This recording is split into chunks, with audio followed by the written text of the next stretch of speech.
বা শুনছি যা যে হল ভেঙে উপচে পড়ছে মানুষ এবং দেখবার জন্য মানুষ প্রায় একেবারে ক্রেজি হয়ে গেছে। তো এটা তো অনেক ভালো ব্যাপার, এটা অনেক ভালো বিষয় যে এই ছবিটা দিয়ে চলছে, এটা যেন ধারাবাহিকভাবে আমাদের সব দর্শকদের যেমন উৎসবকে ঘিরেই হোক বা যা ঘিরেই হোক, ছবি যাতে মানুষ দেখবার চর্চায় থাকে, সেই জন্য আমার মনে হয় তাণ্ডবের অনেক বড় একটা ভূমিকা আছে।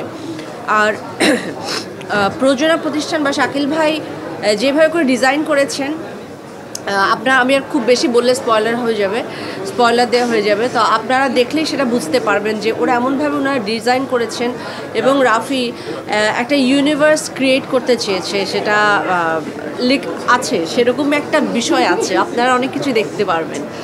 তো আসলে বেশি বললে অনেক কিছু বলা হয়ে যাবে, না বলি আমি। খুব ভালো লাগছে ঈদের সময় এরকম দারুণ একটা সময়, এবং সবচেয়ে বড় কথা আমি আজকে দর্শক হিসাবে সিনেমা হলে বসে সিনেমাটা দেখলাম। মানে আমি তো বলবো আমার 200% পয়সা উসুল। আমি কিন্তু অডিয়েন্স হিসেবে দেখেছি আজকে একদম ছবি, আমি একেবারেই শিল্পী হিসাবে এই ছবির আর্টিস্ট হিসেবে দেখিনি।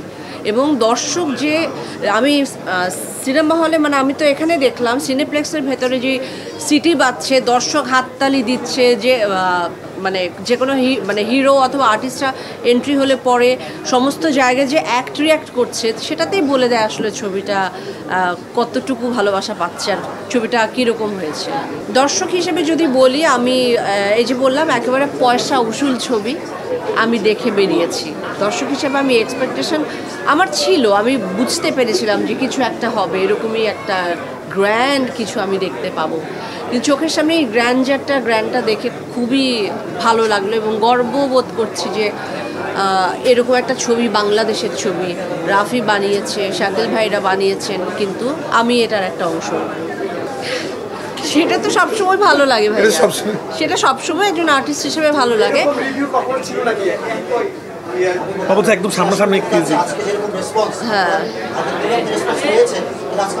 আমি দর্শকের ভালোবাসা আমি সবসময় পেয়েছি, কিন্তু আজকে যখন আমি দেখেছি তখন সাথে সাথে যখন আমাকে দেখতে পেয়েছে সেই পর্দার মানুষটা আর আমাকে দেখতে পেয়ে দর্শকদের তো অবশ্যই তখন ভালোবাসা উত্তেজনা অনেক বেশি থাকবে, এটা স্বাভাবিক।